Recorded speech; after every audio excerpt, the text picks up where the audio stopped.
मुझे हंसी इस बात की आती है ना कि मतलब इन्होंने मतलब मेरे जैसे गधे इंसान को ना पढ़ा लिखा करके आज आईएएस बनवा दिया। मैं इनका बहुत आभारी हूँ। अब चूंकि मैं घर में सबसे लाडला और सबसे ज्यादा बदमाश और दुष्ट कहल नहीं रहुआ, वो कहल जाना एक नंबर के लखेड़ा, वो हम रहनी यहाँ घर में। लोग कहत भी रहे कि साला ना पढ़ी, वो अलग बात बा। पढ़ब कि ना पढ़ब तो भविष्य के गर्त तय करी। अब ओकरा से पहले एगो और बात बता दी।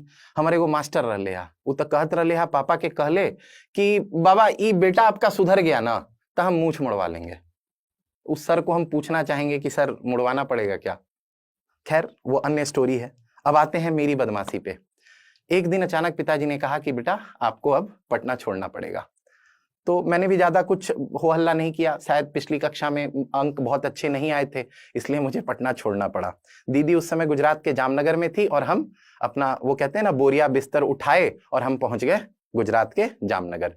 वहां स्थिति ऐसी रही, चूंकि पिछले कक्षा में कम अंक आने का थोड़ा रोष तो था हम में, तो हम क्या किए कि क्लास 8वीं में टॉप कर गए।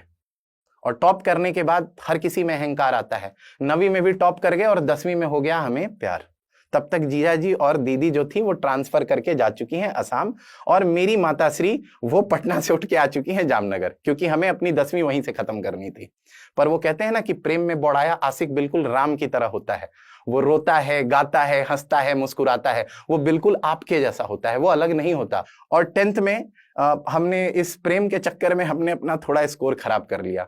रिजल्ट फिर से वही कि अब तुम्हें पिता की आगोश में रह के पढ़ना पड़ेगा। और हमें पिताजी ने कहा कि अब तुम जामनगर से उठ के वापस पटना होगे। अंततः मैं चला गया एडमिशन लेकर के LPU, lovely professional university. The world is here. पता नहीं है किसका टैग है, भूल भी गया हूं।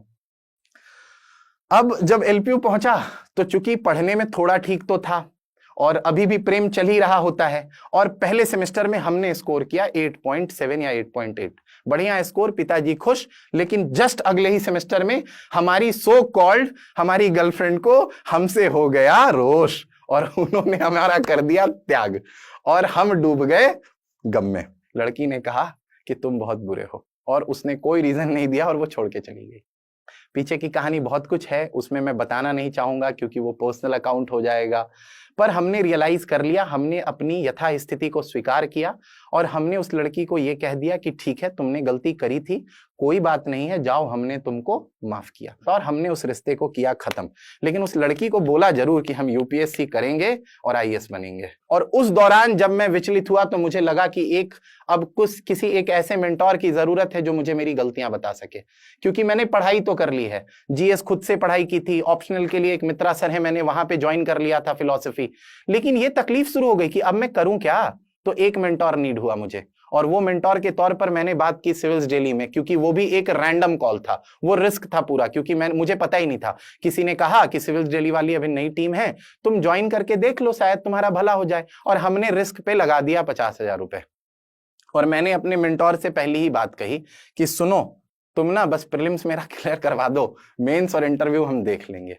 और वहां से हमने और मेरे मेंटोर्स ने अपनी गलतियों पे काम करना शुरू किया, और उस चीज को हमने बिल्कुल, वो कहते हैं ना फलीभूत करना, हमने फलीभूत किया। और हमारा रिजल्ट इस बार यूपीएससी 2022 का, उसके जस्ट पहले जब आया 2021 का, तो श्रुति मैम ने टॉप किया और हमें पता चला कि हम मात्र 2.5 नंबर से पिछड़े थे। अब सोचो, हम अपनी जर्नी 25 से 2.5 पे लेके आ चुके हैं, और वो कहते हैं ना कि फेलियर में भी एक अलग मोटिवेशन, वो हमें मिल चुका था। और हमने कहा इस बार गलती नहीं होगी, इस बार हम आर नहीं हैं, पार हैं। और इस बार वही हुआ, हम अपने मेंटोर के हेल्प से इस बार पार हुए और हम प्रीलिम्स क्वालिफाई कर गए। मेंटोर ने कहा कि आदित्य, हमने अपनी बात पूरी करवा ली, अब आप मेंस और इंटरव्यू देख लो। मेंस भी हमारा क्लियर हो गया, भगवत कृपा रही, हमने थोड़ा बहुत पढ़ लिया था, अच्छे से पढ़ा था, मेहनत की, क्लियर हो गया। मैं जैसे ही इंटर हुआ ना, शुक्ला सर का बोर्ड था, शुक्ला सर ने देखते ही बोला Aditya have a seat, and उसके बाद उन्होंने बड़े प्यार से बोला, यार you are a very interesting character, you love listening to Ramcharitmanas but at the same time you watch Korean dramas, what is this, बहुत इंटरेस्टिंग। और उसके बाद पूरा पैनल हार्टली तो नहीं हंस रहा था, लेकिन सबके चेहरे पे वो कहते हैं ना कि मंद मंद मुस्कुरा तो सभी रहे थे। मैंने तो कह दिया था घर पे कि बढ़िया ही होगा, जो होगा देखा जाएगा। और इनफैक्ट मेरे मेंटोर ने तो कह दिया था कि 185 से ज्यादा आएंगे तुम्हारे, उससे कम आना नहीं चाहिए। बहुत खुश थे वो, सजल सर ने बोला 185 कम से कम, और हुआ भी कुछ ऐसा। मेरे 190 नंबर आए और मेंस में मेरे 822 के करीब थे। टोटल 1012 बना और भगवत कृपा रही, राम जी की कृपा रही। और वो कहते हैं ना, जैसा प्रभु चाहते हैं होई है वही जो राम रचि राखा, और राम ने रच दिया हमारे लिए, हमारी बात को भी पूरा कर दिया। हमने कहा था कि पहले पेज से नीचे नहीं जाएंगे और बिल्कुल आखिरी में 48वें स्थान पर आदित्य पांडे का रैंक था। और इस तरीके से हमारी जर्नी जो थी यूपीएससी की, वो कहते हैं ना कि फाइनल मेरिट लिस्ट में आ जाना।